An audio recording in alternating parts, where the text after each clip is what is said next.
So who's going to ask me the question? Okay, well I'll ask you the first question. Thank you. So this is just a broad vision question. So I'd just like to ask you as a prospective or current sitting MP, what is the legacy you would like to see left for the next generation at the Lesbian?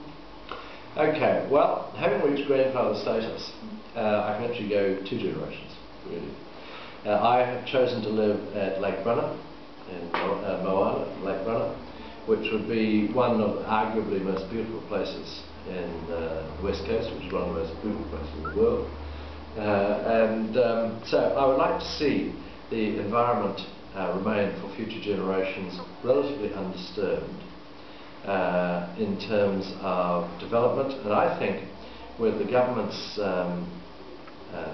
current level of legislation, with the Environment Protection Authority, the revised Resource Management Act, never revised again, and the very complex consenting requirements that exist today, I think we're well positioned to ensure that everything of value remains for future generations. So what risk do you think that climate change poses to the well-being of young people and to the future generations of New Zealand? I think it has to be taken very seriously, and I base that on having travelled the length and breadth of the electorate to listen to people giving lectures on peak oil, on increased carbon emissions. Various National Party leaders have insisted that we read widely on these issues, and I've used my government expenses to make sure that I have a pretty decent library. One of the best books I've read, and I think I mentioned this to you at a previous meeting we had, is Natural History of Nearly Everything by Bill Bryson. Have you read that? Yeah. It is magic. I've read it twice.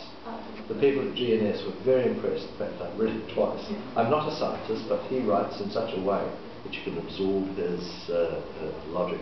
And, you know, it's pretty scary. The world used to be a snowball. And it really did. And I think he makes the point that Mother Nature persistently wipes out civilizations that occur. They're not just human civilizations. And so there are changes. The world has been increasing in heat since the 14th century. The people at GNS tell me. If you have increased carbon use, then of course you're going to have increased temperatures.